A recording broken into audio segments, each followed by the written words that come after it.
Good morning. Hello. So I said I would start today with these set of books. So this is Telos Volume 1, Telos Volume 2, Telos Volume 3, and then the last Telos. So there's a lot of different things in these books, and I thought, well, I'll power read them and see if it can maybe give people answers. Just finished the Keys of Enoch. Trying to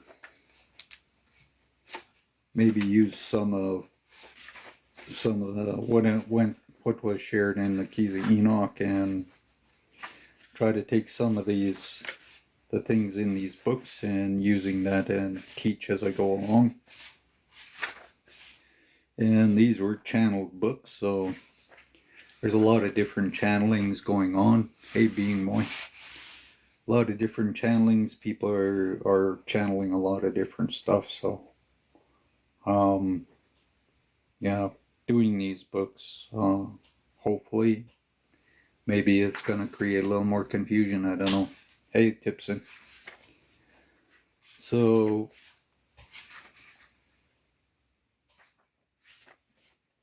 the person that channeled this, Aurelia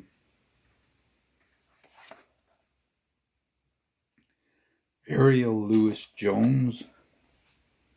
On the back here, it says, "You are now engaged in the greatest of all adventures, ascension. We foresee that our teachings will travel far and wide to assist all who are connected with us in their journey to spiritual freedom.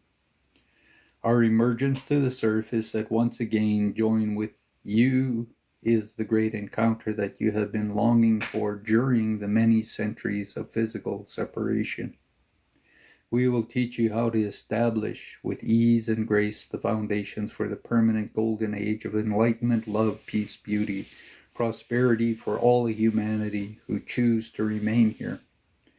We long to be with you in more tangible ways, as much as you long to be with us, because we are family. Together we will rejoice in our loving reunion."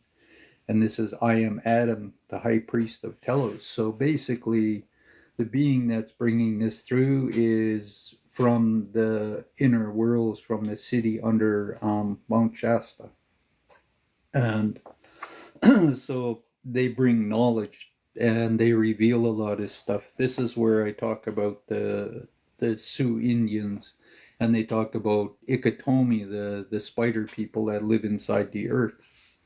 And so the beings that are inside the earth are the ones, and they say they come out and they connected and they shared this knowledge through these 4 books. And it's got a lot of different things. Like I say, some might be confusing to people, but it helps you look at things in different ways. And like I say, it's always choice, it's always your belief. So all I'm trying to do is share information.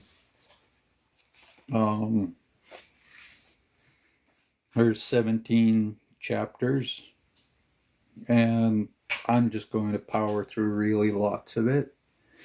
So if you're wanting to understand things, then maybe this might give you more answers. So this is the being that's channeling for this woman, Adam, the high priest of Telos. And it's our Lemurian connection. So I will start reading, and hopefully this will, like I say, help you to understand different things, because it refers to a lot. It's going to talk about dragons and fairies and lots of other kinds of things. And like, maybe I should just read what's in each chapter just to give everybody an idea. I'm not going to read the dedication or the acknowledgments or the words from Aurelia Louise Jones or welcome from Adam. I'm just going into part 1. And it says, "Our Lemurian connection" is the first one. about Mount Shasta, Telos, and Lemuria. That's the first one. It's called the Magic Mountain. And then the second is Lemuria, her origins with Adam, opening the heart of Lemuria, Uriel, Uriel, healing of the heart with Lemuria again, Adama. Just checking my phone here just to be sure it's not really high and I have to take it off that. Okay. And so the third part of this part is the new Lemuria by Adam and the earth beings. We are one being or one big family. And then in part 2 it says messages from Adam, the high priest of Telos. And then it says the government of Telos, so the city of Telos, transportation. So it's going to talk about these cities inside the earth and how they travel and go back between one another. The physical appearance of Telosians, celebration of holidays. We live in a circular home. Tunnels inside the earth, Shambhala and our role. Inhabitants of the earth's interior. Other cities of our Argatha network. So there's lots of different cities. And then the next part is emergence update. And then Telos codes of entry. So there's codes. If they're going to bring you in there, they got to do things. There's the children of Telos, so the future of the children. Growing up in Telos, and then Temple of Union, so marriages in Telos, so when they get married, relationships and sexuality in Telos, bringing forth of children, animals in Telos, questions and answers, interventions from other races, crop circles, crystals, guardians of portholes and gateways. And then the next one is we have immortalized our bodies. Our physical body mirrors our consciousness. How to raise one's consciousness. And then come home, beloved ones. Come home. The fifth dimension is awaiting your return. Hold peace and love in your heart. And Galactia. And then the great jade Lemurian temple of Telos. The flame of healing. The fifth ray activities. The conscious meditation of the great jade temple. Part 3 is messages from various beings, messages from El Moira, the consciousness of that function on automatic, so consciousness that functions automatic. Automatic pilot is not heading for the ascension door, so the consciousness of function on automatic pilot is not heading for the ascension door. And then the Christing of our planet has begun. The wake-up call from the redwood trees, Telos, the living library, Thomas, and then final words of Adam. And then I will go into book 2. So I'm going to skip all this stuff in the beginning and just go right to part 1. Hello, Namo. Okay, going to start here with about Mount Shasta, Telos, and Lemuria.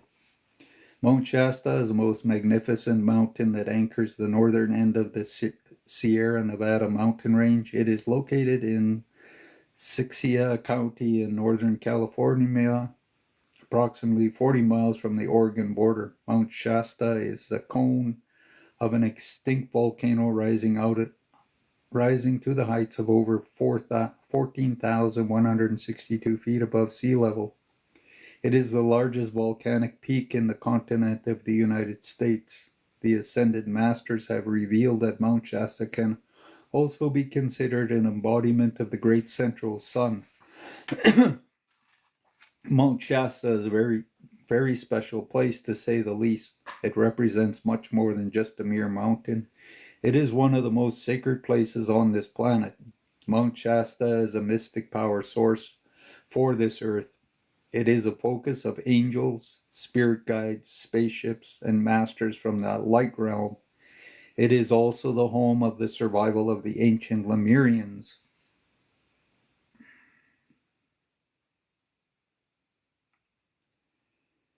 For those gifted with clairvoyant abilities, Mount Shasta is embraced in a gigantic etheric purple pyramid whose capstone extends far beyond this planet into space.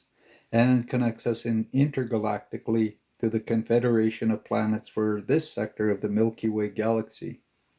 This awesome pyramid is also included in an inverted version of itself that extends down to the very core of the Earth. Mount Shasta represents the entry point of the light grid of this planet. It is the location where most of the energy arrives initially from the galactic and universal core before it disseminated to other mountains and into the rest of the grid. Most mountaintops, especially tall mountains, are beacons of light feeding the light grid of this planet. Strange lights and sounds are often seen or heard on the mountain. Lenticular clouds, shadows, and outstanding sunsets add to the mystical aura of the mountain, and there are many openings and portals into the fifth dimension cities that still exist from the time of Lemuria. Mount Shasta is a home of many of the present-day Lemurians who are the survivors of the sinking of the continent of Lemuria over 12,000 years ago. Yes, our Lemurian brothers and sisters are real. They are well and physically alive and living in the fifth dimension existence that is yet invisible to our eyes.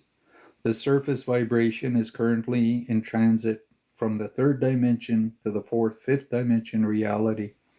The other dimensions exist around us, but most people living on the surface do not yet possess a consciousness evolved enough to perceive them. Prior to the sinking of their continent, fully aware of the eventual destiny of their beloved land, the ancient Lemurians, using their mastery of energy crystals, sounds, and vibrations, hollowed out a vast underground city with the intention of preserving their culture, their treasure, and their records of ancient Earth history. This section of history has been lost to humanity since the sinking of Atlantis. Lemuria was once a vast continent, larger than North America, connected to parts of California, Oregon, Nevada, Washington state. This large continent disappeared overnight in the Pacific Ocean over 12,000 years ago during a vast cataclysm. All inhabitants of the earth at the time considered Lemuria their motherland, and there was much grieving on the earth when it was lost. At that time, approximately 25,000 Lemurian were able to migrate into the interior of Mount Shasta, and most important, of their various administration centers prior to the sinking of the motherland. And beloved, you who are reading this now know in your heart that your former brothers and sisters of Lemuria never left you. They are still here in the physical, immortalized bodies, totally unlimited, living lives of the fifth dimensional reality. Native Americans believe that Mount Shasta is a place of such immense grandeur that its existence can only be attributed to the creation of a very great spirit. So they believe it's through a very great spirit this mountain was created. They also believe that an invisible race of little people about 4 feet tall live along its slopes as guardians. These wondrous little people, often referred to as little people of Mount Shasta, are also physical, but of a vibration usually invisible to us. Some of them are occasionally seen in this dimension around the mountain. So sometimes they'll reveal themselves, they'll show themselves to people. And that's what a lot of these beings from the higher planes do. They can solidify themselves, they can project or send out a holographic image that you can see them.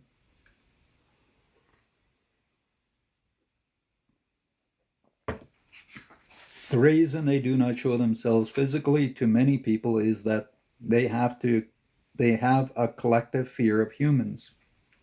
At one time they were as physical and visible as you are, and could not make themselves invisible at will. Human maligned them.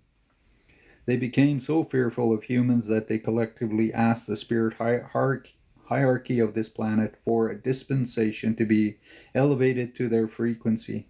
Now they can remain invisible. They are able to continue their evolution unharmed in peace.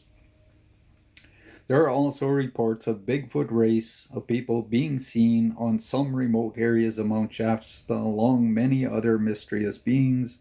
Bigfoot people are now very few in number throughout the world and around Mount Shasta. They are of average intelligence and possess a peaceful heart. They have also obtained the dispensation that allows for invisibility at will. In this way, they are able to avoid confrontation with use and thus, like the little people, avoid physical harm, mutilation in the name of science, or enslavement as a race. We have not yet, as a species, truly understood that we are invited guests on this planet. We are the guests of our gracious Mother Earth, who have volunteered to provide a platform of evolution for the many kingdoms that reside here. Humans are only one of those kingdoms.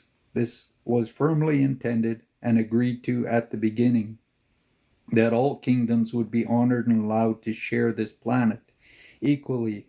It was this way for a very long time. Unfortunately, for hundreds of thousands of years, humans have taken over.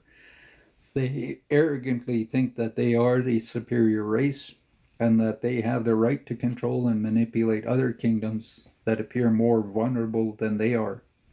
Many of the species of the animal kingdom have also become invisible. They are still here, but in slightly higher frequencies and thus invisible to us.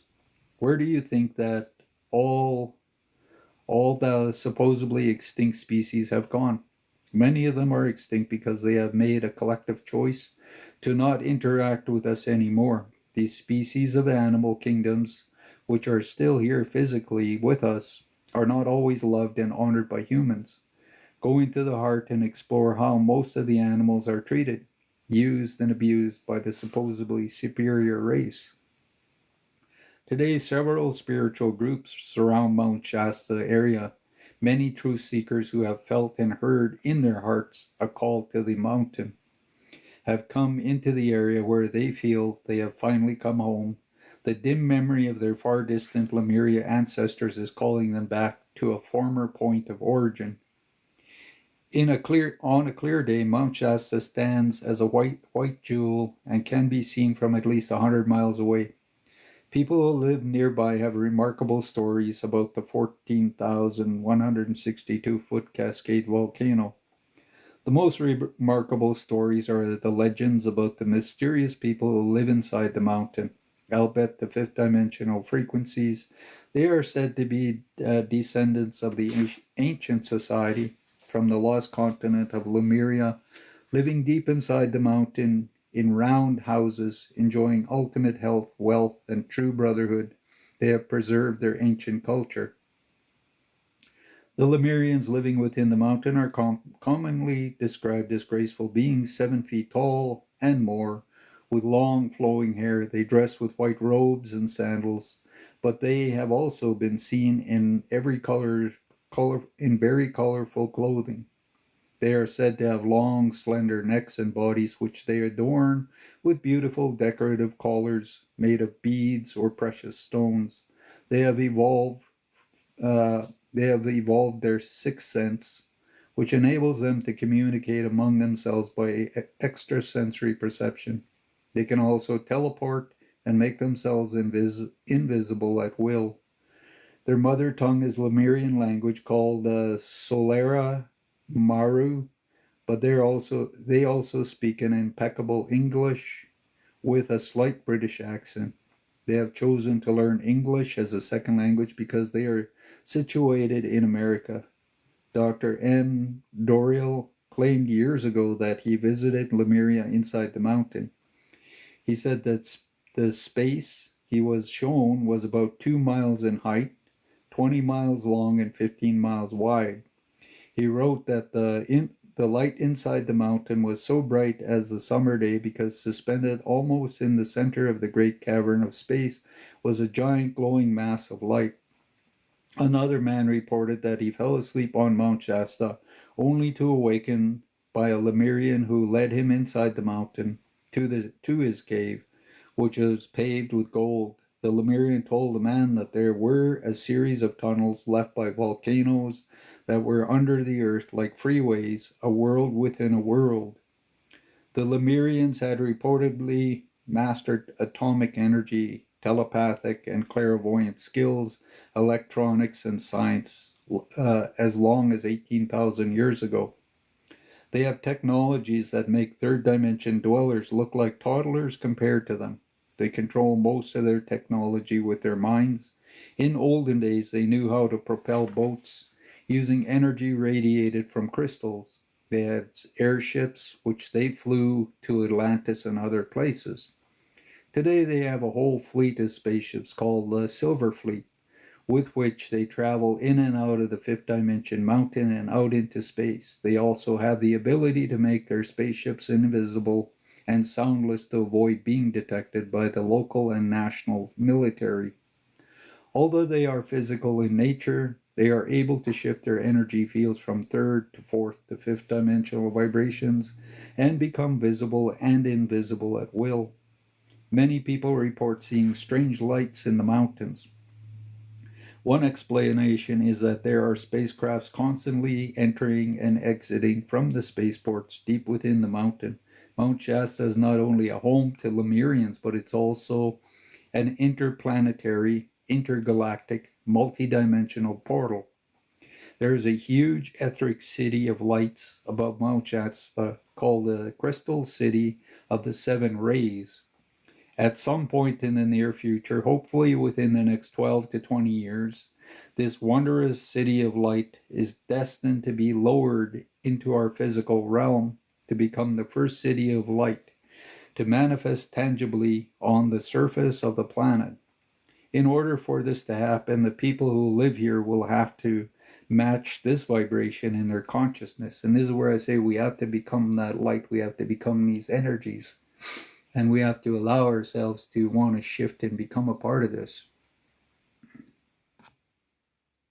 You're welcome, Kathy. Aussie.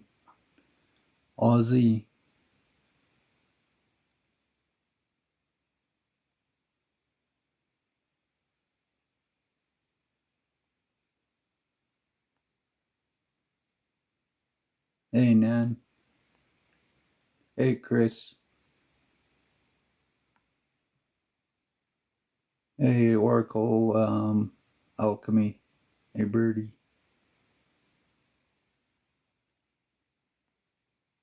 Yeah, so reading the books on Mount Shasta, Telos. So I'm just about through the first chapter here, and then I'll move on into the second. So, like I say, some of this is going to help you with some of the stuff that was talked about in the Keys of Enoch about these cities of light coming down onto the earth. And here it's talking about the city of light above Mount Shasta in another dimension that will lower down. And this is where when we use time frames, we're out. Whenever people try to say time frames, like here it says within the next 12 to 20 years, this book was written, I forget when.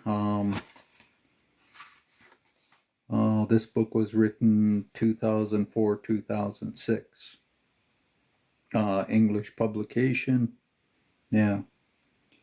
So 2004, 2006, it's saying 12 to 20 years. So somewhere at some point, this is going to become part of our reality. This city of light is going to come down. And there's others like above the Taklamakan Basin and others. There's cities, and people see these sometimes. They glimpse it, and they're like, I saw like a floating city. This city of light is destined to lower into the physical realm to become the first city of light to manifest tangibly on the surface of this planet.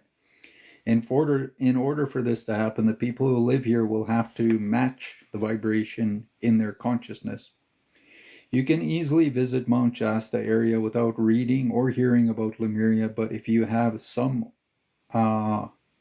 former connections with them, you may be blessed with some revelations. Mount Shasta draws visitors from all over the world, some seeking spiritual insight, others seeking to bask in the beauty and the natural wonders that Mother Nature has to offer here in the unique alpine region.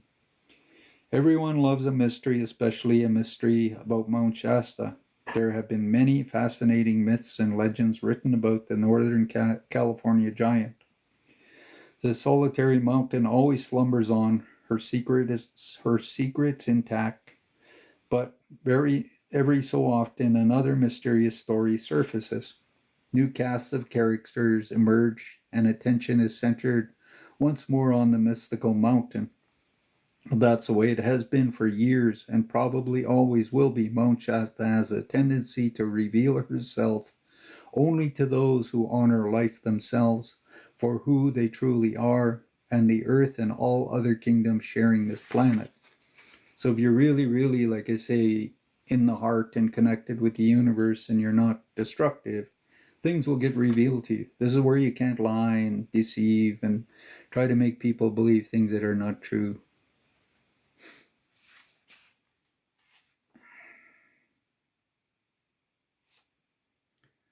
So I'm going to go into chapter 2, Lemuria and her origin.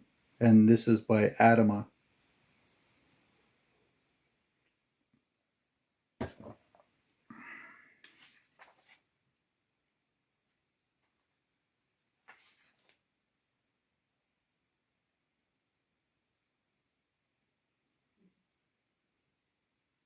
Okay. In the beginning, millions of years ago, this planet was created with 7 major continents. Almost from the beginning, many colonies and extraterrestrial civilizations came here to live. Some stayed for short periods, while others stayed much longer. The detail of this past era of the Earth histories are recorded in the library of uh, Porthologos, Porthologos, Porthologos,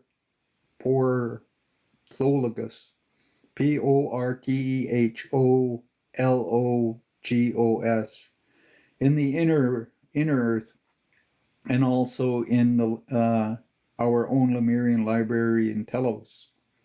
Very little, if any, of the true facts of the long history of this planet will exist on the surface today, for most of those civilizations were not as physical as you know yourself to be today, and records were not kept in a way that you do today. Also, nearly all records that managed to survive the cataclysms on the surface were eventually destroyed in one way or another. About 4,500,000 years BC, Archangel Michael was his band of blue-flamed angels and many beings from the light realm, with the blessings of the Father and Mother God, escorted to this planet the first souls who were to become the seeds of the Lemurian race. This took place at the Royal Teton Retreat, where it is known today as the Grand Teton National Park near Jackson, Wyoming. These new souls incarnating on this planet originally came from the land of Mu in the Dali universe. And this is where I talk about the land of Mu, and I say it was way in the past. At that time, the earth expressed wherever a perfection, abundance, and the beauty that you could hardly imagine today. It was indeed the most magnificent paradise of this universe and of the whole of creation.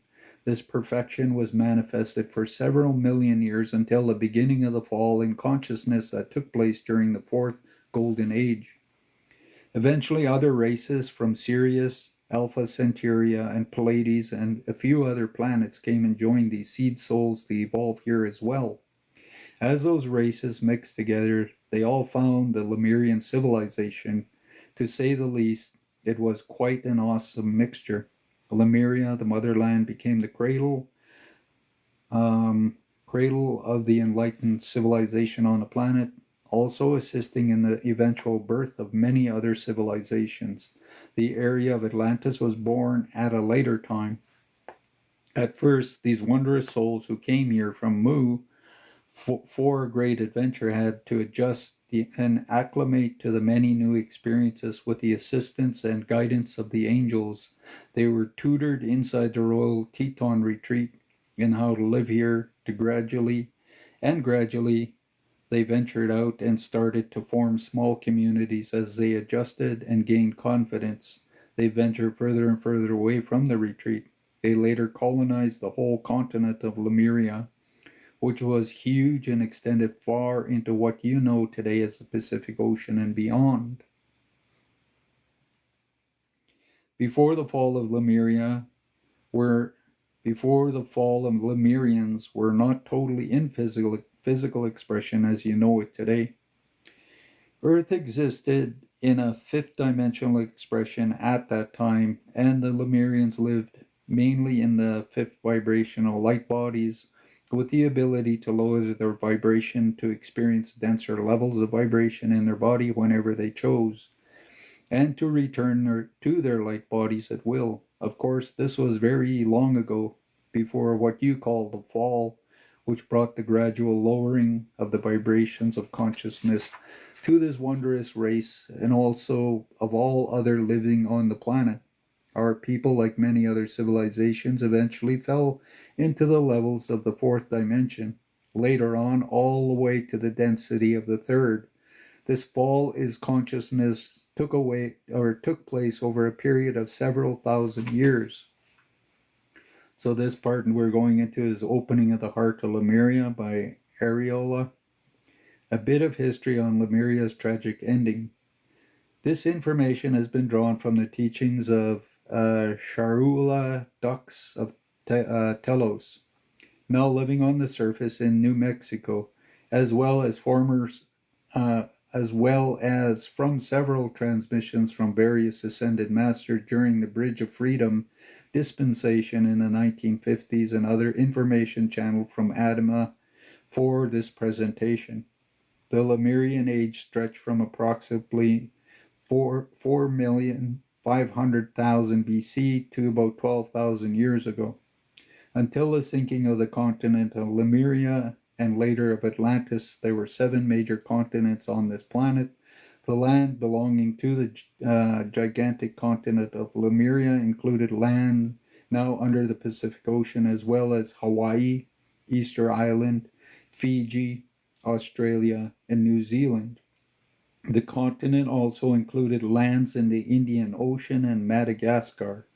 The eastern coast of Lemuria extended to California and part of the British Columbia of Canada. As a result of war, great devastation took place on Lemuria and on Atlantis 25,000 years ago.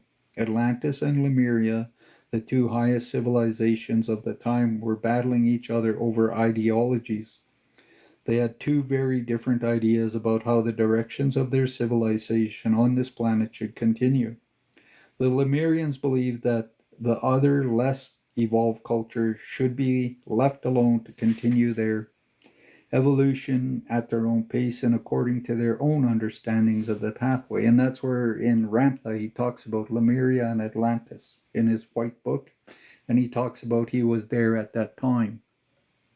And it's his story. So if you read the white book, it talks about Atlantis and Lemuria. And he was at that time where they were starting this war now. The Atlanteans believed that all of the less evolved cultures should be controlled by the two more evolved civilizations. This dissension caused a series of thermonuclear wars between Atlantis and Lemuria. When the wars were over and the dust had settled, there were no winners. During these devastating wars, people were highly civilized, resorted to quite low levels of behavior until they eventually realized the futility of such action. Ultimately, Atlantis and Lemuria became the victims of their own aggression, and the homeland of both continents became greatly weakened by those wars. The people, through the priesthood, were then informed that within less than 15,000 years their continent would be destroyed. In those days, because people commonly lived an average about 20 or 30,000 years, they understood that many who had caused the havoc would live to experience the destruction. In the time of Lemuria, California was part of Lemurian land. When the Lemurians realized that their land was destined to perish, they petitioned the Shambhala, the Lesser. So this is a being, Shambhala the Lesser, the head of the Argatha network at that time, for permission to build a city beneath Mount Shasta in order to preserve their culture and their record. Shambhala Lesser is inhabited in the Hyperborean civilization who left the surface of the planet well over 40,000 years ago. The Hyperborean were at the time in charge of making the decision of Argatha network that now consists of about 120 subterranean cities of light, mostly inhabited by Hyperboreans. Four of the cities of this network are inhabited by the Lemurians and a couple of them by the Atlanteans. And like I said, the Sioux, they talked about the Ikitomi, the spider people inside the earth, and one day they're going to come back out and they're going to help us. And they're saying there's some beings already out on the planet helping, and there's one in Mexico, and some of them will come and visit you. They'll come and they'll literally come and give you knowledge and teach you and that. And so the spider people are coming back out to start to help, and this is a Sioux legend of when the earth was destroyed, the spider people were taken down in the earth by Ikitomi, the spider people. And that's the true story of Ikitomi. And when it was over, the people came out onto the planet and carried on. And they said that people of the inner world, the spider people, said one day in the future they would come out and help us again. And they are now. And here's the books being channeled and stuff like that. Hey, Mikhail.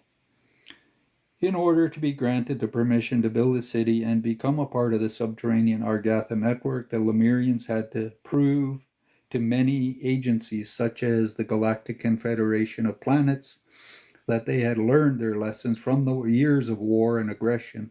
They also had to prove that they had learned their lessons of peace in order to be accepted again as members of the Confederation. When permission was granted to build their cities, it was understood that this area would survive the prediction of cataclysms. There was already a very large dome cavern existing within Mount Shasta. The Lemurians constructed their cities called Telos, which was also the name of the whole area at the time, including all of California and the major parts of the Southwest in the USA.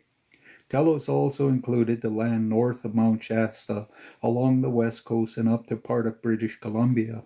And British Columbia, there's an energy up in that area. Like I say, there was a pyramid there in the past. So when the land split off, that pyramid, the energy is still there.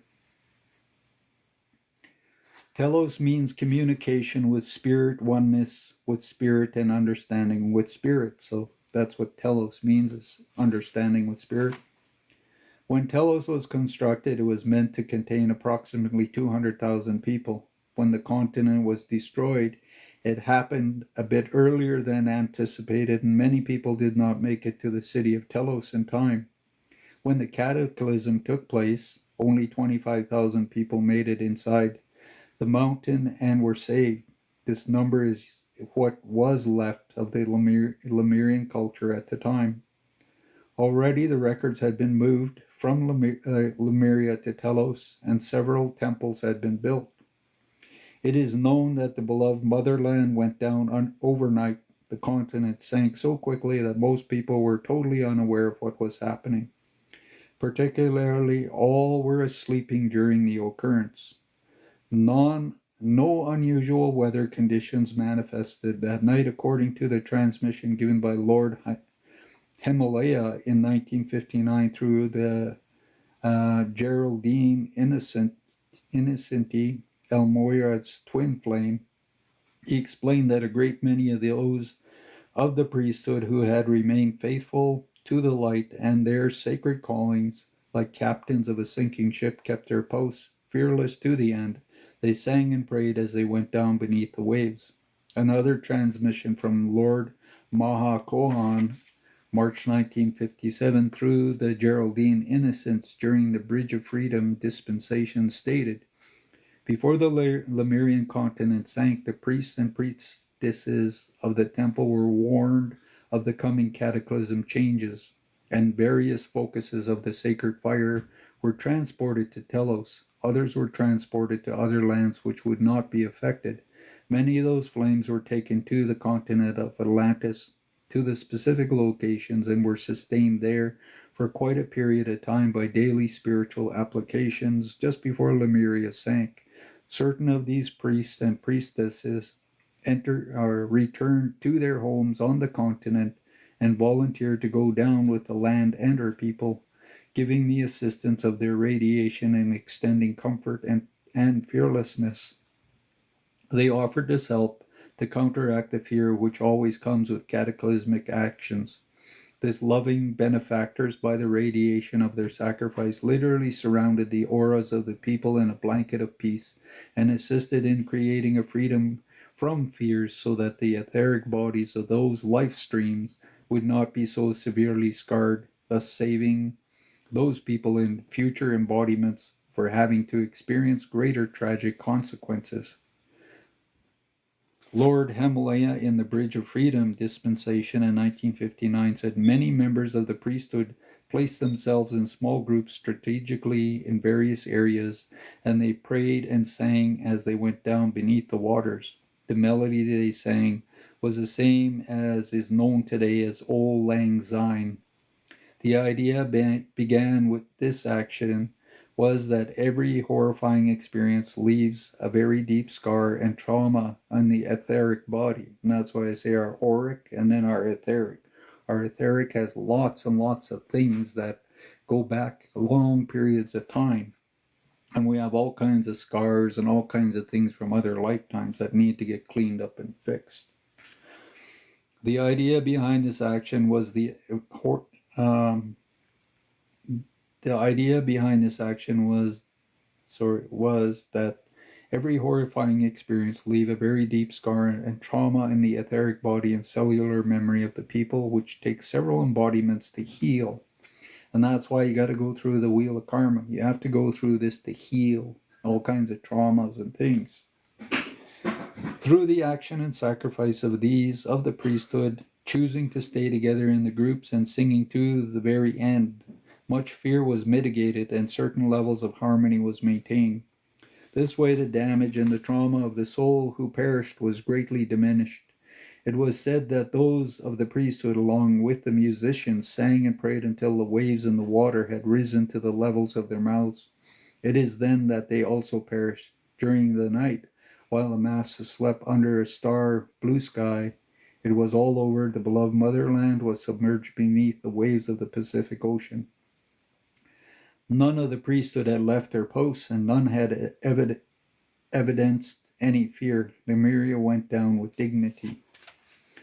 Auld Lang Syne was the last song ever heard on the land of Lemuria. So it's interesting how the Scottish and the Celts have that song, Auld Lang Syne.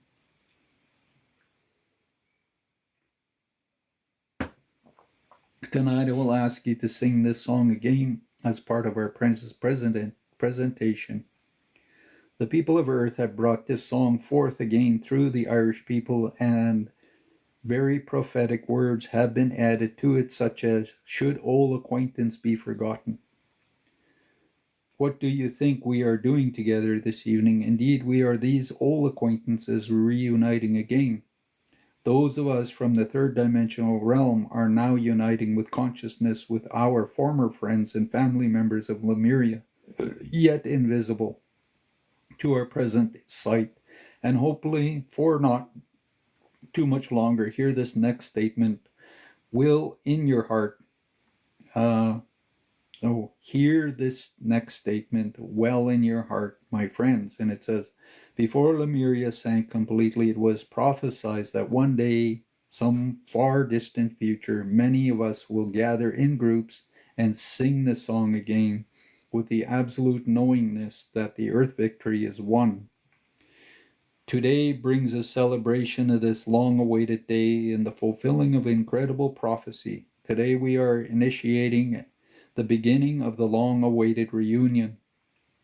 It is almost with tears in my eyes that I'm letting you know from Adama that many of you in this room tonight were among those brave souls who sacrificed your life for the benefits of the collective. Let's applaud your bravery, and then let's rejoice now for our return together to continue our great Lemurian mission of assisting humanity and the planet into her glorious ascension. In Telos, one aspect of the mission has been kept, the balance and the energies of ascension consciousness for the planet until such a time that surface dwellers can do this for themselves. Now the time has come for our two civilizations to do this together as one heart. And that's where in Keys of Enoch it's talking about how we can go into this ascension. And like I say, there's lots of kinds of truths all over. And it's hard to find and put it together. So this is why I'm trying to read this book, to give you other kinds of ideas to understand some of what was read in Keys of Enoch. Earth, after the sinking of the two continents, at the same time Lemuria was going down, Atlantis started shaking and loosening parts of the land, this continent, for over 200 years until the final stages. So it took 200 years before it sank. 200 years until the final stages, when the rest of the continent sank completely. For 2,000 years following the Lemurian Atlantean catastrophe, the planet was still shaking. Within 1,200 years, the Earth had lost two major land masses, which was such a major setback and a trauma that it took several thousand years for the planet to balance out again and be hospitable for life. For hundreds of years after the destruction of both continents, so much debris had been thrown into the atmosphere that the Earth did not experience bright daylight. The atmosphere became very cold because of the sunlight was not able to penetrate through the toxic atmosphere and debris, and very little food was able to grow. A large percentage of animals and plants perished. And then it says, why is there so little evidence today of the remains of the two great civilizations? The reason is that the cities on the planet that did not sink were reduced to rubble, or were wiped out by earthquakes and huge tidal waves that often flooded thousands of miles inland, destroying most cities and habitation along their paths. The living conditions for civilization that survived those cataclysms was so harsh that the people became very frightened, and the quality of life deteriorated very fast. For those who survived these calamities, hunger, poverty, and disease were their legacy. The original height of mankind on this planet was approximately 12 feet tall. The Hyperbareans were and still are 12 feet tall. When I was a child, my granddad used to always say, my people in the past were 12 feet to 15 feet tall. He says, nowadays, he says, we're little tiny midgets. He says, but in the past, they were really, really tall. He says, all of them. And he used to tell me stories about that as a little boy. The original height of mankind on this planet was approximately 12 feet tall. The Hyperbareans were and are still 12 feet tall. None of them live on the surface dimensions at this time. By the time the Lemurians sank, the Lemurians were reduced to 7 feet tall and still remain 7 or 8 feet tall to this day. Since then, there has been a further lowering of height on the planet. Most of us on the surface are 6 feet tall and less. As our civilization evolves, these greater body heights will be restored. Even now, surface people are becoming much taller than they were only 100 years ago. Now you're seeing people being 7 feet or taller. And you're seeing kids 7 feet going up to 8 feet. And we're going to get taller and taller. And it's already starting. You see it everywhere.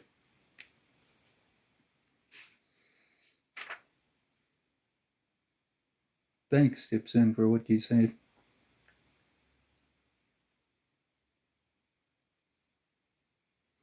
Okay, so yeah, now we're starting to go back and grow up again and get taller. This evening, if you choose to allow it, Adam and all of those of Telos who are here in their light bodies are going to give us an opportunity to heal our own personal and planetary records.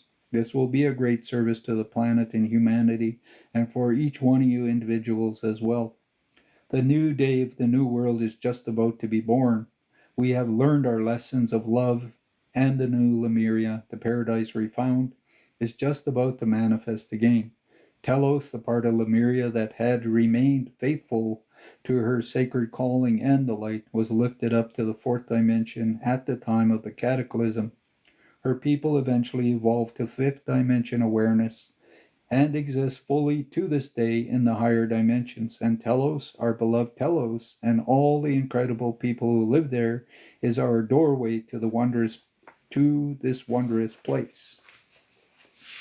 So the next one is the Healing a Heart of Lemuria by Adama.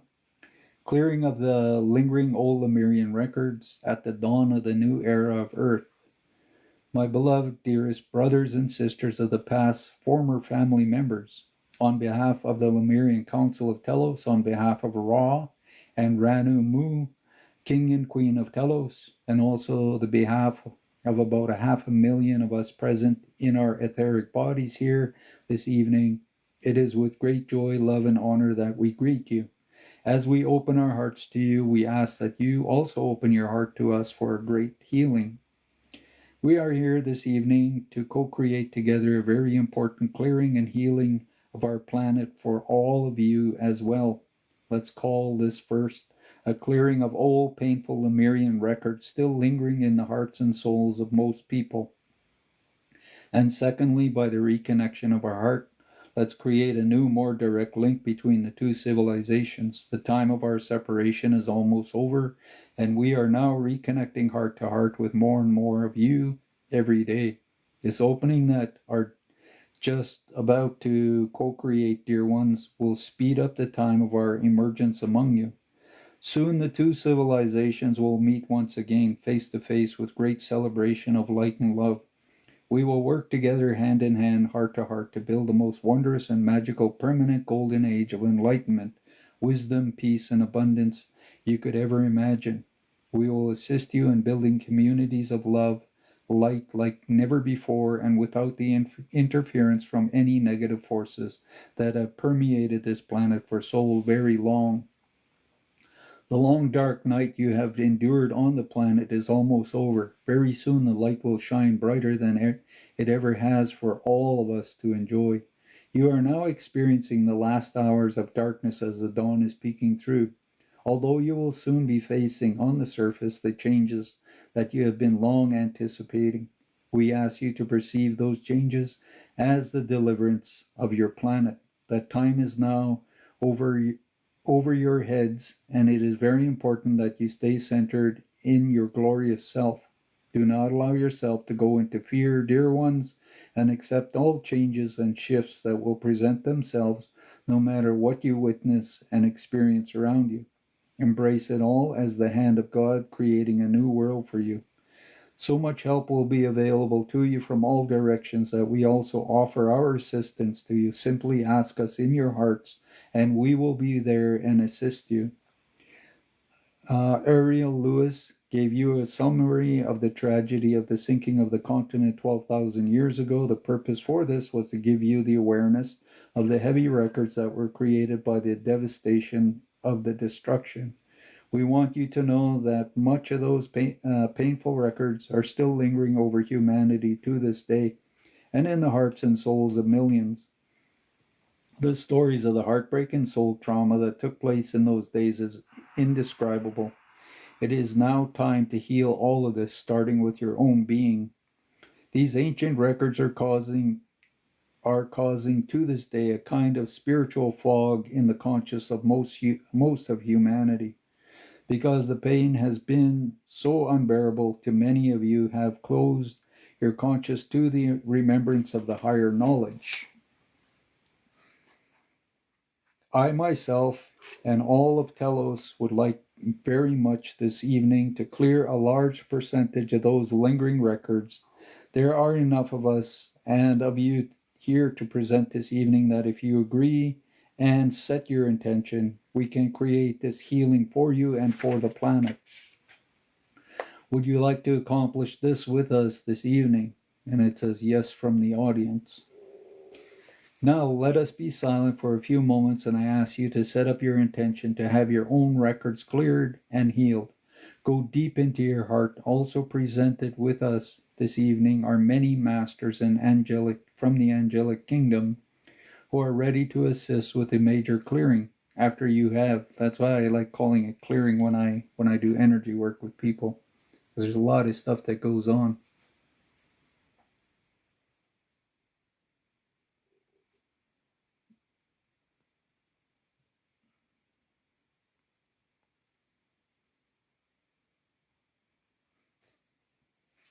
I was just trying to read what Michaela wrote there, so I just spotted and I just thought I'd read. But the energy is so good when she comes on to your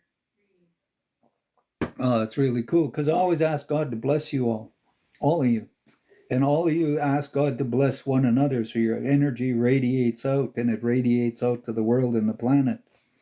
And when I come on here to do these things, I want angels and spirits and universe and everything blessing everyone. And that's why, like I say, while I'm reading and that, the universe does a lot of things. I'm just trying to read and trying to open you up to feel safe and understand and all kinds of other stuff. That's why I'm reading these books for you to feel safe and find your way. Okay, this my friend will start the okay, that was just up here. The clearings. Also present with us this evening are many masters in angelic kingdom who are ready to assist with this major clearing. After you have asked healings for yourself, ask silently in your heart with permission of the higher self for the clearing and the healing of the rest of humanity who can at this time have their own records clear. I assure you there are many. This, my friends, will start the ball rolling. It will roll like a hundredth monkey effect until all records are cleared. It will assist humanity greatly. Thank you so much. By participating in the co-creation, you are rendering a major service to the planet and yourself as well. We took this energy you have just created around the planet to heal the heart of many. Now that the large percentage of records have been cleared and healed this evening, let us leave the tragedies and sorrows of the past behind and open up to the next great event that are now in the making. Blessings our planet in ways that you cannot yet comprehend. The doorway for us connects heart to heart with humanity is now open more directly. We thank you for the planetary service and for your presence here this evening. After a little while, be assured that the dark night will be completely lifted. There will be no more sorrow, no more tears on the surface of the planet. If there is tears, there will only be tears of joy and ecstasy. Together we will manifest the most glorious destiny for all of those who choose it. We are your elder brothers and sisters who have volunteered to show you the way to become your role models. Since we have already done what you are about to accomplish, with our help, it will be much easier for you all. We invite you to take our hands and accept our help. You know we have the ability to really soften your journey for this next great planetary adventure. We have created a new Lemuria in the fifth dimension, a paradise of wonder and magic. All you ever dreamed about is here and much more. When the time comes, together with all of you, we will also extend the new Lemuria to the surface dimensions of this planet. We will teach you all we know and all we have learned in the last 12,000 years of isolation from the surface folks. I am Adama, and along with my fellow Lemurians, we all champion your victory. About prayer, a long time ago, an old medicine man I went to visit. He asked me to come and visit him, and he wanted to do ceremonies, and he was going to channel all kinds of different things to me. So he says, you people, you young people, and that. Says, you guys, you want. You don't even know what you're praying. You're always doing this, doing that. You want to manifest as fast as one thing is the next, He says, why don't you slow down? He says, you sit down, write out your prayer, think about it. He says, if you don't like the way it is, rewrite it until you get it right. Be really clear now. When you're asking the universe, make sure you're clear about what you're asking. That's where I will tell people, if you want a Porsche, Tell the universe you want a Porsche. Don't tell them you want a car. If you want a person that's going to be in your life for 100 years, then what kind of a person you want in your life? You know, if you're wanting to manifest a partner, well, what is it you want? Like these old native ladies, when I do clearings with them and that, and I like to make them laugh so it stays in their mind. And I says if they you know, you want a guy with really big flappy ears, then tell the creator you want these really big ears, so whenever his ears flap, you go whoo, hoo, hoo, hoo, hoo, and it makes you really excited. Or you want a guy with a really wobbly eye, and he's sitting there and he moves his head and his eye starts wobbling, and the old ladies go whoo, hoo, hoo, hoo. Well, tell the creator you want that. You know, some people want certain things in a person and stuff like that. So you sort of write it out and you design that person, and you be really, really truthful. And I always say the first thing you want to do is on top, they do not drink, they do not do drugs. Those are the first two things you want very, very clearly in the person, because then they've already dealt with that. They've already healed that. They're already on their path. They're already starting to, you know, go forwards, and they're going to love you and support you and take care of you. So you don't have to worry about them running off and getting drunk or stoned or going hanging out in parties and going stupid things and then worrying about them, you know, and always covering up and making up excuses and stories. Be very, very clear. So when I told Cindy this when first got together, she was going through a divorce, and things weren't, or you know, the ex wasn't being very, very nice and stuff. So I told Cindy, well, go and get some incense, and I told her buy a big bunch of them. And she didn't know at the time. I just told her when you're on your way home, go and get yourself incense, the one you like, so when you burn it, it smells nice. So then she went and she bought the incense, and she came home. She says, here, I got it. Now what? I says, now sit down, hold that incense, and tell the universe really, really clearly that every day when you burn this incense, this is your prayer, because you might have to run out the door. So you grab that incense and you light it, and you forgot maybe part of the prayer. So be really clear about every last thing you're asking about and why. And then sit and hold that and say you're infusing that energy into this incense, and you're going to burn it every day until the incense is burned, because your intentions is going in there. And if there's 50 incense, then for 50 days you're burning this. It's the same thing if you want a partner in your life. Be very, very clear. Write it out. Everything that, since you were a little girl up to now, what is it you like about a man? And you know, be really, really clear, because you're going to get stuck with somebody for 100 years. You want to make sure you're going to be happy. You want to be sure that when you wake up, you don't, you know, all of a sudden go, oh my God, what is this? You know, and you don't want to be looking for the negative. You don't want to be looking for reasons why you should be in a relationship or not. It is, this person is brought into your life and it's the right person. And the person, you know, is going to support you. If you're going to create a business, they're going down the same path. You don't want to fight. You don't want them saying, oh, I want to go to Mars, and you want to go to Pluto, and you guys are going to opposite ends of the universe. You guys have to have the same kind of direction you're wanting to go to. And you want to do the same things that you enjoy. You know, if you love the outdoors, you want somebody that loves the outdoors too. Whatever it is you want in that individual, and you already want them on the healing path. You don't want to be wiping their ass. You don't want to be cleaning the diapers. You don't want to be fixing them up. You don't want to dress them up or tell them how to speak. They already are there. They're already ready to step in and be a part of whatever is the future. And this is where that clarity is very important. And this old medicine man taught me this. And so when you're praying in that, you need to be really clear about the things you're doing. And like I say, with the Keys of Enoch, there was a lot of stuff there. So trying to give you understandings from, you know, other books and that to make sense of it all. But at the same time, I want the universe to come in and look at your life and see what is needed. And you got to allow the universe to look into your mind to help you to heal your mind, because we have lots of dysfunctions. Like I say, we're walking garbage cans.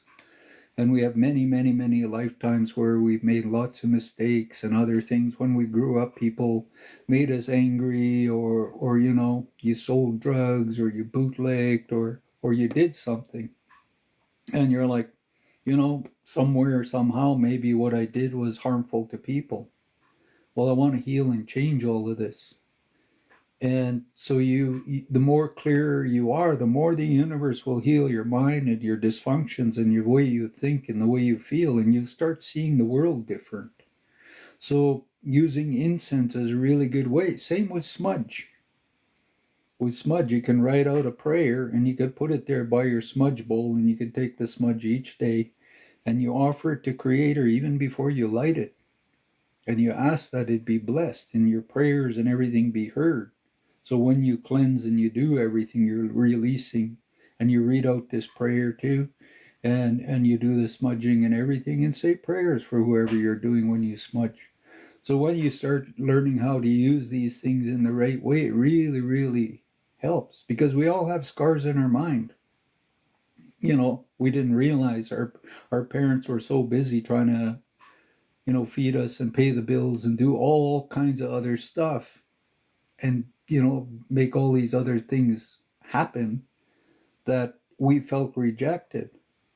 Or maybe you wanted to show your dad something, but he was so busy, and he knew later you would be able to do it, but in that moment was when you were hoping he would listen and hear you. And so you showed up, and you tried to get him to look, and he said something and you thought he was mad at you, and it scarred your mind. And there's lots of other things. We had friends and all kinds of, even relatives, and something went on and we believed something negative and we became angry. Like I say, a lot of people who have been hurt and growing up, they went into alcohol and drugs very, very early. Like I said, I ran away from residential school and I was an alcoholic before I was 12 years old. I was smoking drugs and everything, living on the streets in Inuvik. And my mother and dad weren't there. I mean, I was making up my own laws, rules, and I was scarring my mind worse. And I was so angry at the residential school, and it created a lot of dysfunctions. And it took me over 30 years to go inside here and look at my dysfunctions. And the people around me, there's so many kinds of things that went on, but I had to get the universe to help me to heal this, help me to see what scars I needed to work on, what kind of things, what was my butt hurt, what was my shame, what was my problems. Because it's easy to look at other people and say all the problems come from them, but you're attracting them. The reason the universe is bringing it to you, because you're attracting it so you can heal it. If you got negative people in your life, then you're attracting them to see or learn something so you can change that reality. And that is so important to understand and own for yourself. This is your human experience. So you can either honor yourself or you can keep repeating. And that's where I had to look at a lot of things. Why is this coming into my life? Why is this going on the way it is? And I had to try to figure it out. So this next one I'm going to read. So this one says, begin to consider your body as magical forms. See them as the most versatile machines that were ever created, that can do all you want them to do without pain or limitation. Because I always say this is the most magic machine there is ever created since creation. And this holographic machine up here is the most powerful thing. So when you put all the right knowledge and everything in here, you can transform, you can do anything, you can live in peace and harmony. But you need to get all of that up here so you can work with it. If you can't, then you're just going to stay in these old ways of being, and you're going to become your own worst enemy. And then anything good comes into your life, you're going to destroy it. And that's where you need to ask the universe to bless and help you to heal and work with your mind in a correct way. And this is where I want to teach and help you all, and you can make use of this knowledge and teach it to others. Chapter 3, The New Lemuria. Greetings, friends. This is Adama. There is a common belief among the surface population that Lemuria has been destroyed under the waves of the Pacific Ocean over 12,000 years ago, and that it no longer exists. From a third-dimensional perspective, this is entirely true. The cataclysm that destroyed most of our continent, along with almost 300 million of our people, created a most painful devastation in the physical surface of our planet and its inhabitants. It's also created a tremendous shock to your Mother Earth. Almost overnight, in a final stage, our beloved Lemuria, considered the cradle of civilization for this planet, had vanished. The rest of the world was utterly stunned, mourning in great loss. The pain and loss of the motherland was so great that even today, most of you are still carrying this pain and trauma deep in your cellular memory. The souls of those who perished at the time were the most devastated. Many of you who formerly suffered the destruction of our continent have completely closed yourself to the memory of the glorious Lemurian ancestry because for you the ending was so tragic. Your pain and grief has been buried deep within your subconscious, awaiting for a time it can resurface and be healed. The purpose of this information today is to assist all who read these words to begin consciously healing those records, first within yourself, also for the planet.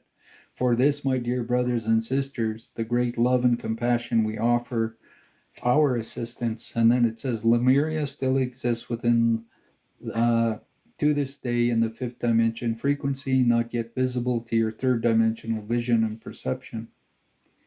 To all of you still feeling the grief of loss, let us share with you the Lemuria has never been totally destroyed, as it has been perceived in your present understanding.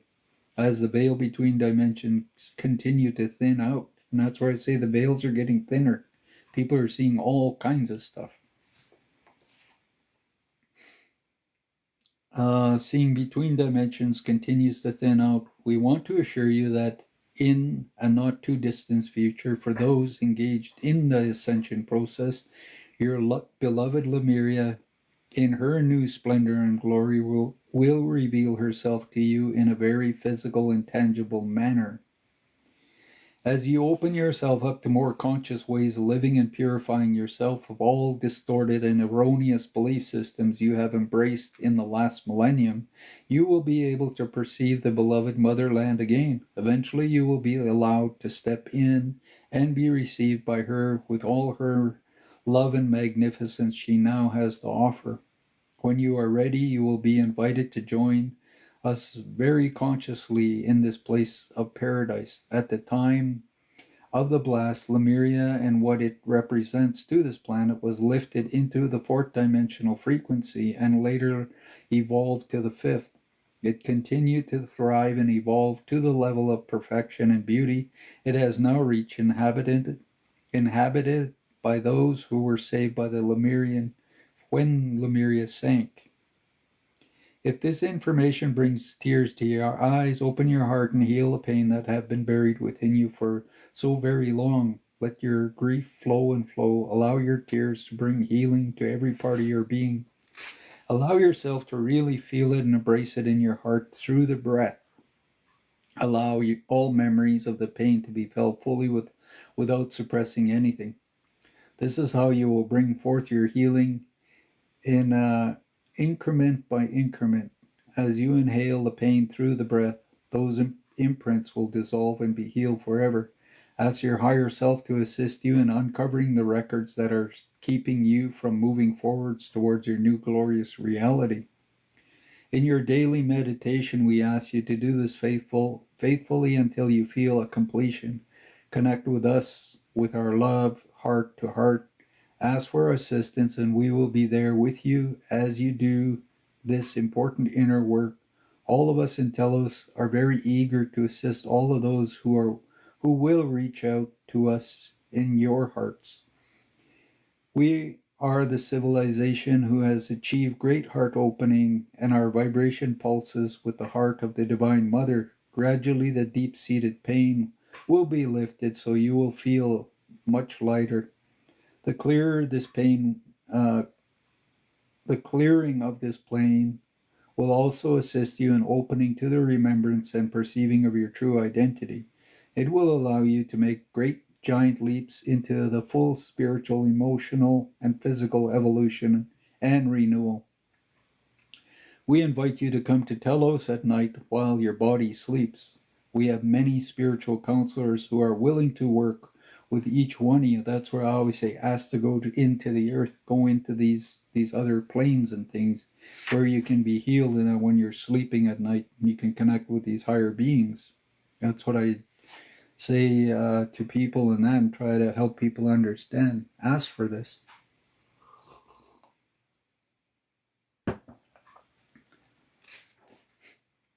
One focuses with you on healing an emotional body, another focuses with you on the healing of the mental body. The third one focuses on the healing of the etheric body, all together in oneness with your divine presence. So you got three beings that will help you when you go to these telos places, to these higher sacred places. Like I say, they're chambers. They're in a higher dimension, and you got to ask and get permission to go there, and you'll have three different beings helping you. So one will focus with you on healing the emotional body, another will focus with you on healing the mental body, and the third one will focus on healing on the etheric body. And this will all be done with the divine presence. This channel, Aurelia Louise, was granted some time ago the opportunity for a monetary glimpse into the new Lemuria. She was deeply touched and knows with absolute certainty in her heart that what we are writing through her at this time is not simply a promise that remains in the distant future. She knows with every cell of her being that this manifestation could possibly become a reality within this decade. For many of you, or soon after, the journey is yours to step into. Will you take our hand and ride the wave of the ascension with us into a new dimensional reality?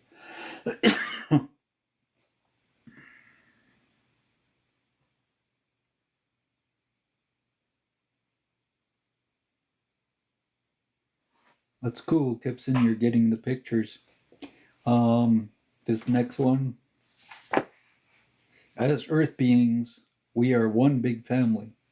From where we reside, we observe consistent progress in the Great Awakening taking place within the consciousness of humanity as they remember their divine nature. Dear ones, as much as you may not yet see the full picture of this wondrous advancement, we have the necessary technology to be able to not only see this progress, but to make daily graphs of it in our amino acid computer. And this is where the amino acids are really important. They're like computers.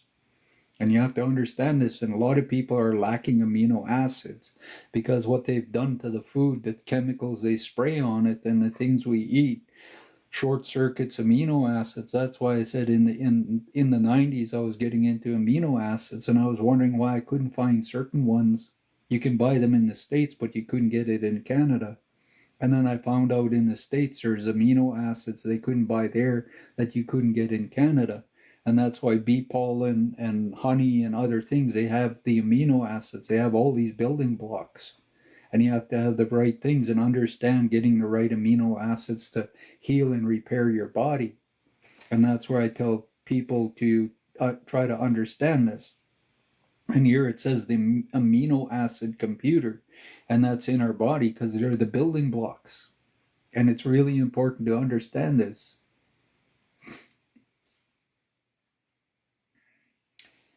We can chart the rise in vibration frequency by mankind day by day in an area of the surface dimension. Each day we notice more and more people awakening to their divine purpose, and we see more of you making new choices to embrace love and peace within your heart, in your personal lives, and for your planet.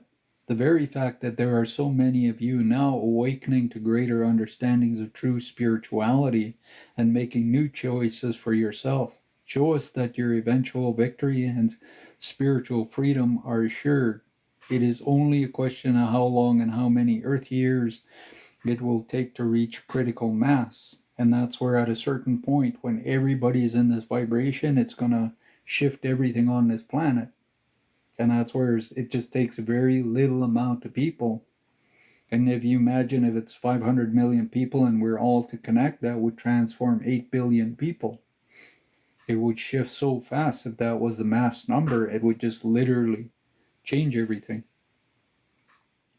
We can only honestly tell you that it is happening even faster than the originally expected by the spiritual hierarchy. In any case, you are no longer looking at centuries or millennia for the transition into the new world that you have been waiting for so very long.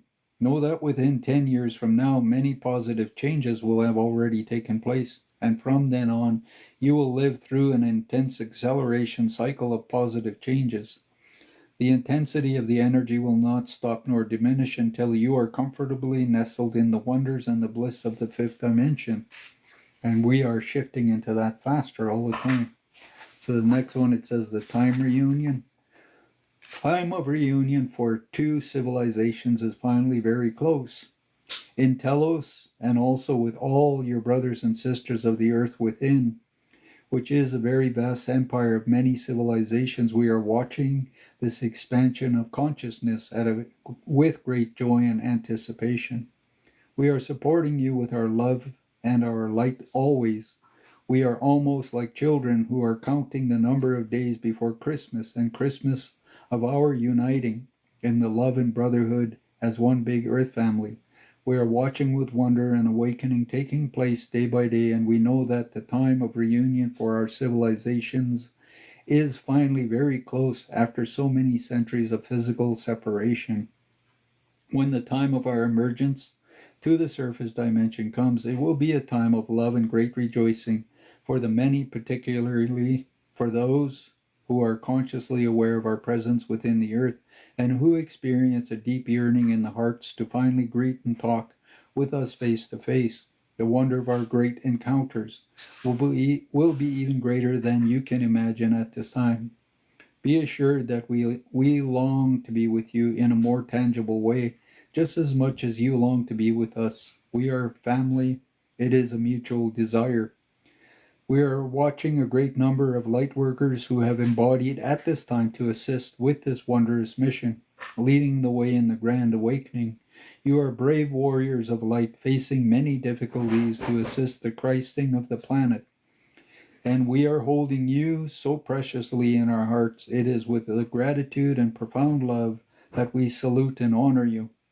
We will return to the surface in a more tangible way when the spiritual awakening has reached critical mass, not sooner, shortly.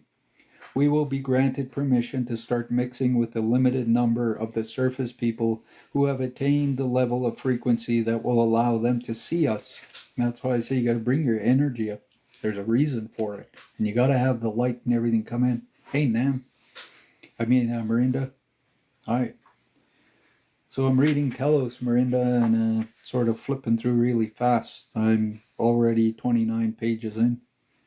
So the surface people who have attained the level of frequency that will allow them to see us and be comfortable in the presence of our level of radiance, be sure that we will not lower our vibration to meet you in your present level of third dimension density. We will most likely meet you over halfway in order for any of you to be able to perceive us in the high levels of the fourth dimension. It will be required that you have already raised your own frequency and consciousness to that level. So that's why I say you got to bring your energy up. You got to take all this knowledge and you got to focus on the light. And you got to focus on your 8th, 9th, 10th chakra. You got to focus on these things and you got to have this energy coming in. There's energy coming from the center of the universe coming, bombarding this earth, and this earth is speeding up and changing, and we got to match the earth mother. As she goes from 7 hertz to 11 hertz, we have to match her energy, and she's going to protect and help us, and there's lots of other things that are going to go on that's going to help us to do all of this. This primary exchange will gradually open the pathways for the eventual greater emergence among you, joining both civilizations as one big family of children of the mother. We are beings of love. We live a path of love, and we want you to know that we have much love for all of you.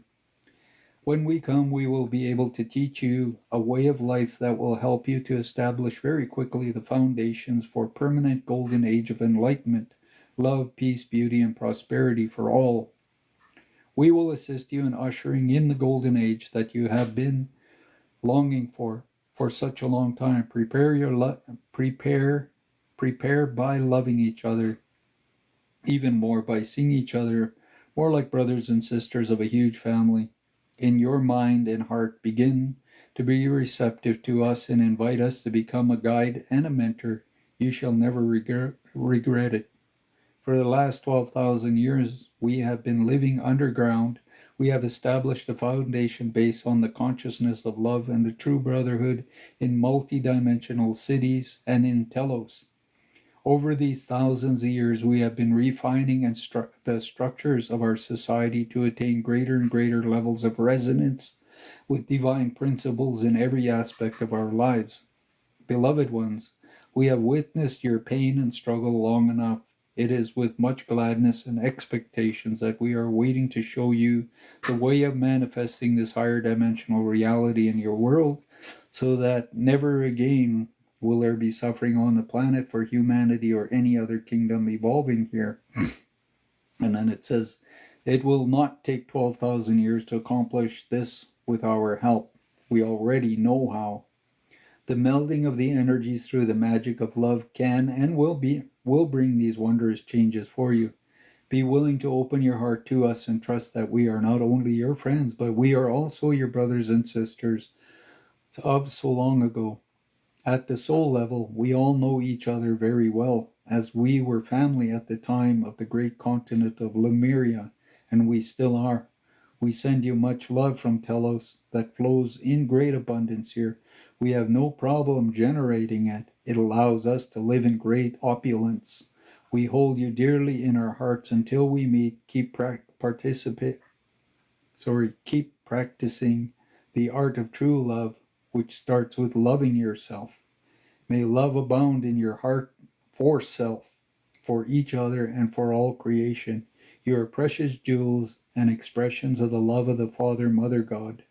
And that's where it's like you have to learn to love yourself. So I'm going to start part 2 here.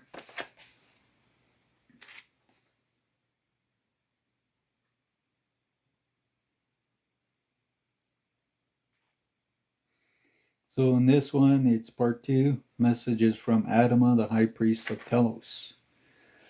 And on this page here, it says, the attitude of gratitude open the door to miracles and the multiplications of your blessings. If you feel a lack of blessings in your life or desire to expand your blessings to a greater level, practice this ancient art to improve all areas of your life, including your abundance. Adam. So it's the attitude of gratitude, being grateful just to be alive, to wake up every day and be a human being.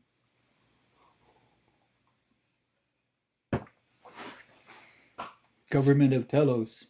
Adam has channeled some of this information, while another portion come from the writings of the Sharula Dux, Sharula, capital Dux, a member of the Telosian community now living on the surface. So this being has come out on the surface.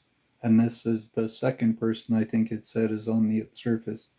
In Telos, there are 2 forms of government. The king and queen of Telos, Ra and Rana Mu, are ascended masters who are also twin flames. They are ultimate rulers of Telos, forming one aspect of its government. The second form of government is a local council called the Lemurian Council of Light of Telos. It consists of 12 ascended masters, with 6 men and 6 women serving on the council to balance the divine masculine with the divine feminine. A 13th member, the head high priest of Telos, who at this time is Adama, officiates as the leader of the council. He makes the final determination when there is a tied vote in the decisions made by the council. Members of the council are selected according to the levels of spiritual attainment they have reached, inner qualities, maturity, and the area of expertise. When a member of the council decides to move on another level of service and vacancy is made known to our people. Those who desire to take a seat on the council may apply. All applications are carefully studied by the council, by the members of the priesthood, and by the kings and queens of Telos. The king and queen have the final word in terms of who is chosen to be on the council. The city of Telos. Telos is a fairly large community with approximately 1.5 million of us living here.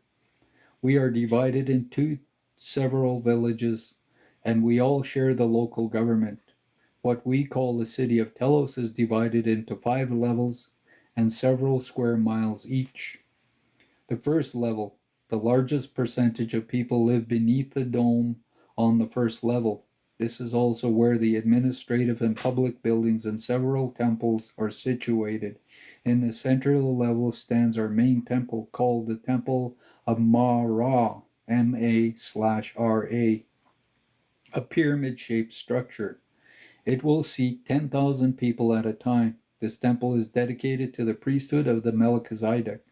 The pyramid is white, with a capstone called the Living Stone, donated to us from Venus. So the beings from Venus brought this here for them. The second level, so there's 5 levels under Mount Shasta. So that was the first level. Now we're going down to the second one. This is where all the production and manufacturing for the people in the city takes place. It also contains several schools for children and adults.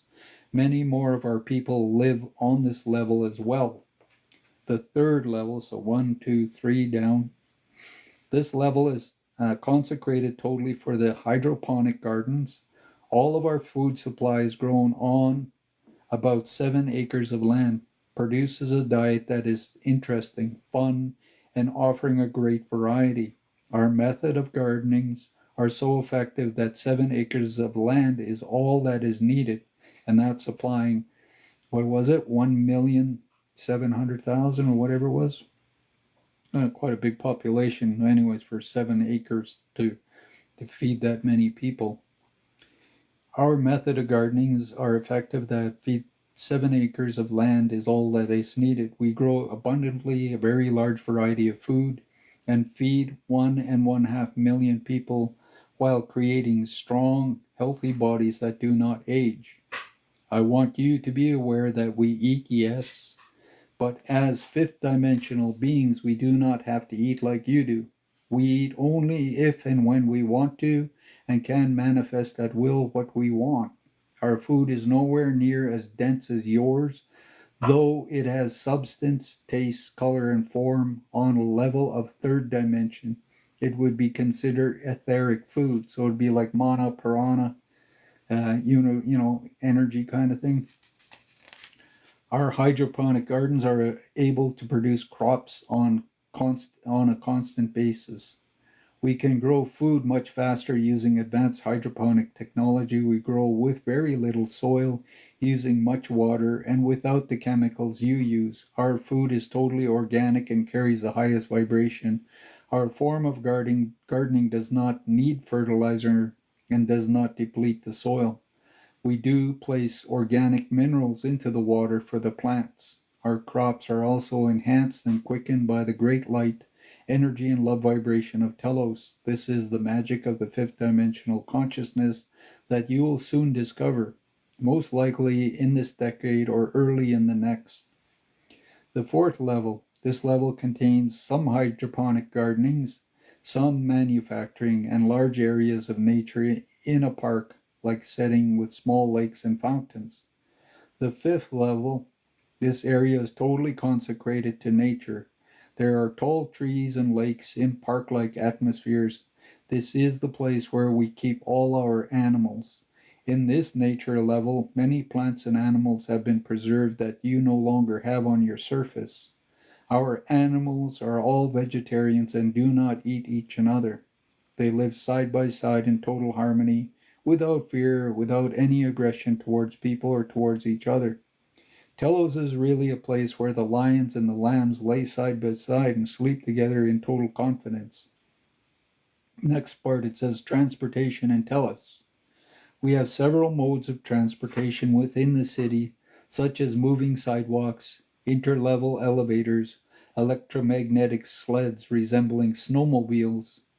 For travel between cities, residents takes the tube, an electromagnetic subway system capable of speeds of over 3,000 miles per hour. Physical appearance in Telos. Do you look much different than we do? We look technically the same as you, although we are taller in stature and broader than you are. We have maintained the youthful look for thousands of years, appearing between 20 and 40 years of age. And that's why I say 30 is about the optimum. When you reverse your age, you can go back to either being 20, 30, or 40. And you will choose one that you like and you stay that way for long periods of time.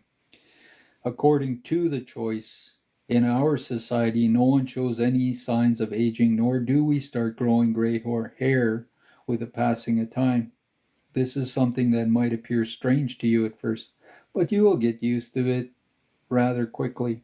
We can also change our look quite easily at will.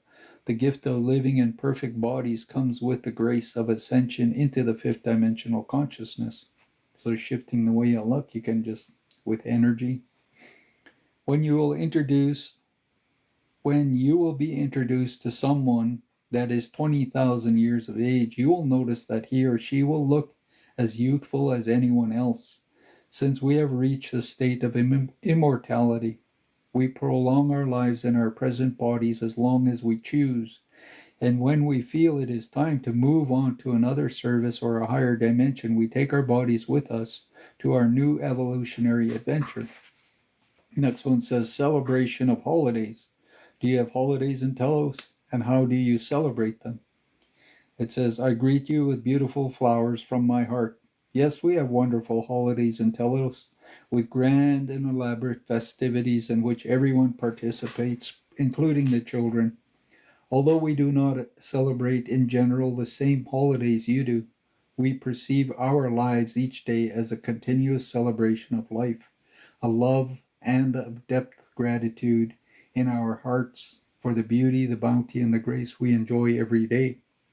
Although we have many reasons to celebrate, our main festivities take place 4 times a year, with the change of seasons during the solstice and equinox. During that time in each season, every city of our Gatha network initiates sophisticated 3-day celebrations. These great celebrations are organized all over the cities, and friends and family participate together to display much love for one another.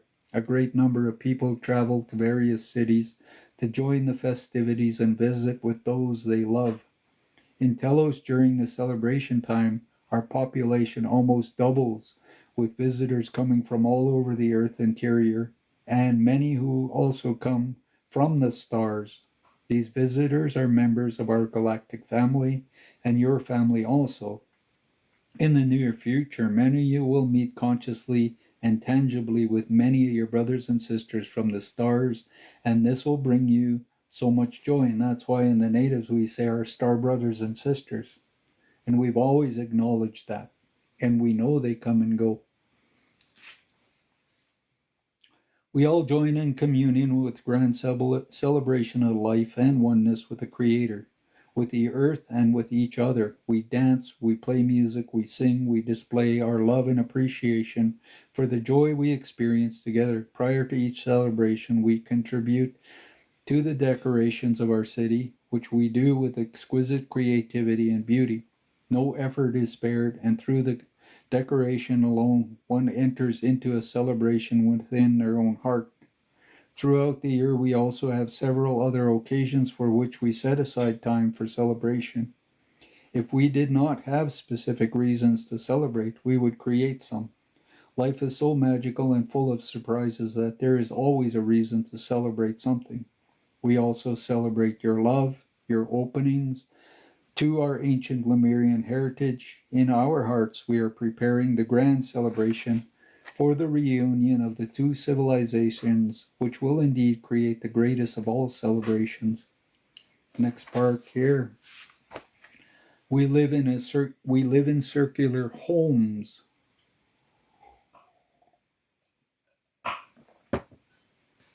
We hear that Lemuria lives in circular homes. Can you describe them? At one time, we had to build our homes the way you do now, with the assistance of architects, real physical plans, and various building materials and tools such as saws and hammers. Now that we have become fifth dimensional beings, we create our homes by manifesting much of what we need with our thoughts, intentions, and sustained focus.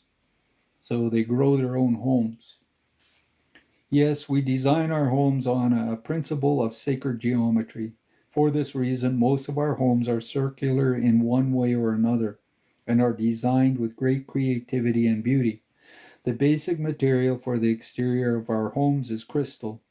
Always keep in mind that I speak from the fifth dimensional perspective. You must do your best to understand my words from the viewpoint of this perspective. What we as masters attempt to describe to you does not have an exact same counterpart in your dimension. Some of these descriptions may not make sense to you if you view them only from the perspective of the third dimension mind. Since we have moved fully into the fifth dimension, we now create our homes mainly with our thoughts and intentions. Everything we have and create, including our bodies, look and feel very physical to us. In fact, our physicality feels as real to us as your physical feels to you. Our physicality is endued with so much light that it has lost most of its density and would not be visible or tangible to you in your present state of consciousness. The reality of our dimension, the reality of our dimension is very fluid, and nearly all of us can create all that we want and need almost instantly. We have now attained the ability to create our homes very quickly any way we desire. We can make changes almost as rapidly any time we want. It will take you a little while on the surface to fully understand this and to be able to do the same. It will soon become great fun for you to learn the principal applications of these concepts in greater depths and to begin to experiment with them. At first, under our supervision and with our assistance. When you are ready, this is one of the many things we are longing to teach you. Our homes are constructed from crystal like stones that emit much light and are quite beautiful. The stones contain enough op- op- opacity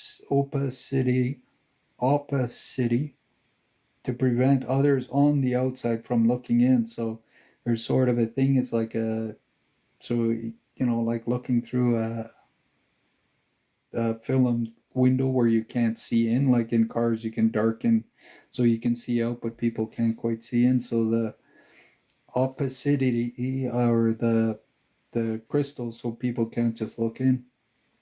In this way, we maintain our privacy at all times. When we are inside, however, the view outside is totally clear, so you can look out the walls and see everything around. Like houses of clear glass, which allow us to see out at all angles in all directions. This is why we feel that we live in crystal palaces. Our view of the outside is never obstructed by anything, and we never feel encased inside walls. We create our homes in circular manners with much creativity to give them the comfort of every luxurious dwelling. I would like to explain in simple terms how we would begin to create a small circular home. For the fun of it, I want to give you an idea on how we proceed. For the completion of the home, we use the same principle. You can now use your imagination to finish this home for yourself. So if you want like a couch or something in there, you would create that. This is all about conscious creating your dream and manifesting them. And it says, now let my process with the creation of a small circular home. First, I decide on the location, how large in diameter I desire the home to be. Second, with my mind and intention I start visualizing very specifically the outlines and structures I want to create. If I am not specific enough, or if I become sloppy with my visualization, it will not turn out the way I hope for. Remember, I use my mind and heart energy to create what I want. The material I use in my mind is of crystalline substance. With my mind, I now begin to visualize laying each stone in the right order and place with the exact design I want the finished product to manifest. At this point, it is still just an outline and not yet filled in and not filled in nor densified.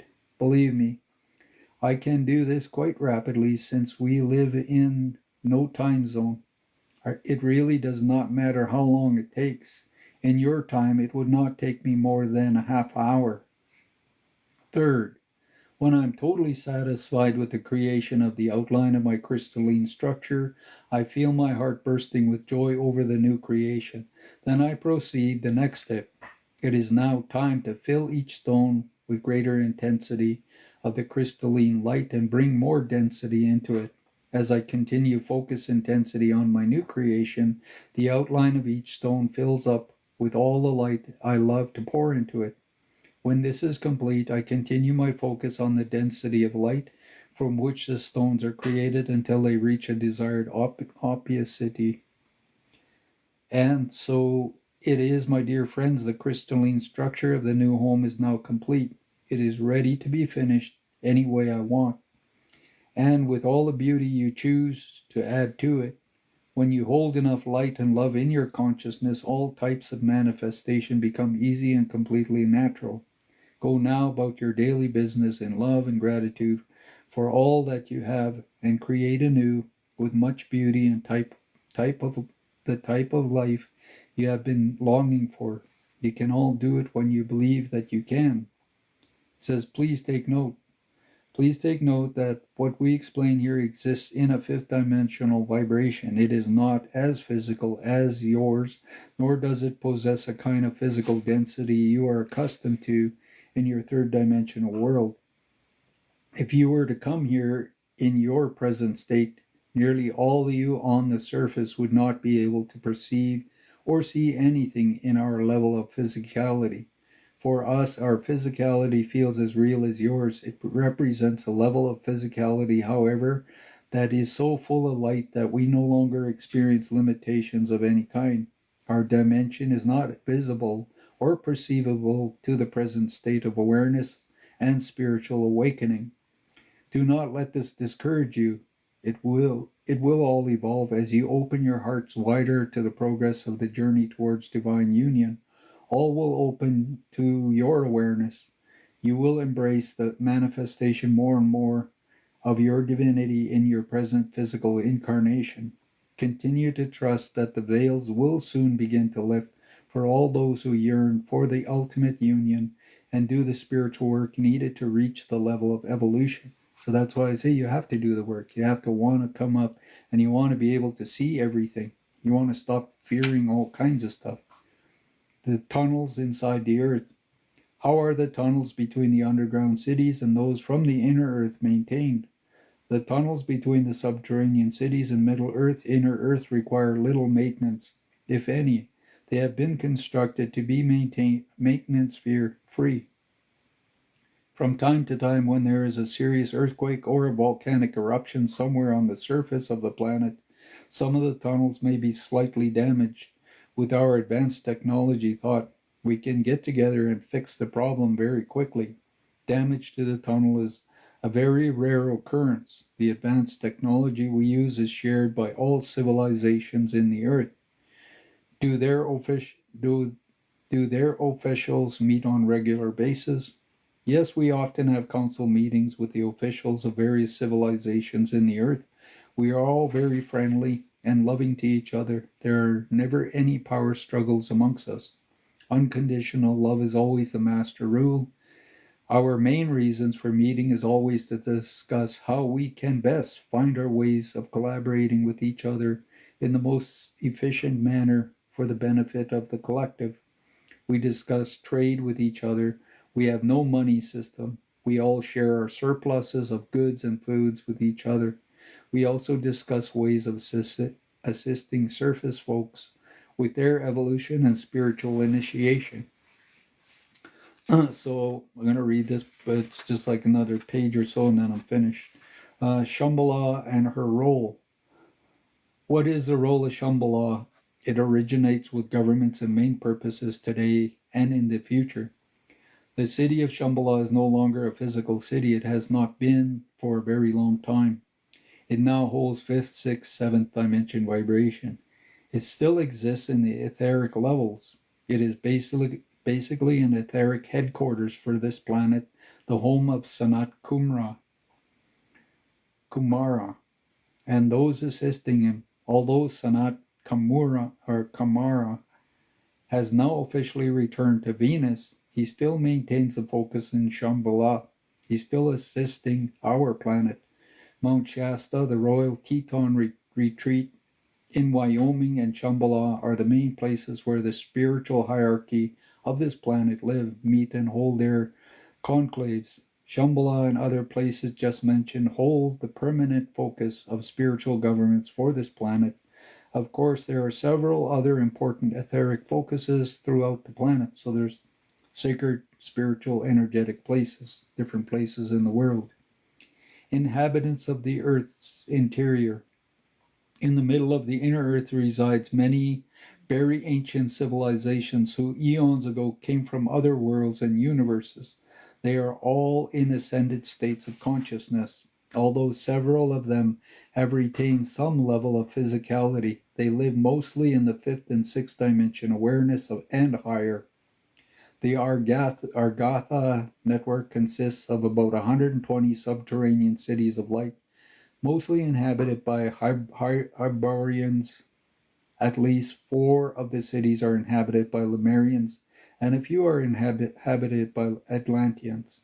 The beings living in the subterranean cities that are much closer to the surface vibration are also at the ascended states, but have also retained a certain level of physicality.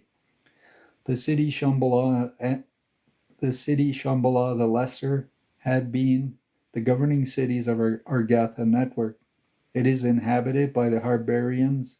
In more recent times, the city of Telos has now become the governing city of the Argatha network. Other cities of Argatha network: Poseid, Posid, and it says primary Atlantean outpost located beneath the Mount Grosso, beneath Mata Grosso, so Matogrosso, do that again. Mato, capital Grosso, plain regions of Brazil. So in Brazil, below this place is Mato Grosso. There is a population of beings from Atlantis of 1.3 million beings. Shonshe, so Shonshe, refugees of Uyghur culture, a branch of Lemurians who chose to form their own colonies 50,000 years ago. The entrance is guarded by the Himalayan Lamasery, their population near 250,000. So in Himalayas there's a Lamasery, and they're connected to these beings. Then the next one is Rama, remnants of a surface city of Rama, India, located near Jaipur. Inhabitants are known for their classic Hindu features, population 1 million. And then another one is Xinhua, remnants of northern migration of the Uyghurs, located in the borders of Mongolia and China, with a small secondary city in Mount Lassen, California. So they're in California at Mount Lassen, there's remnants of them there too. So that's showing you there's a lot of different kinds of beings.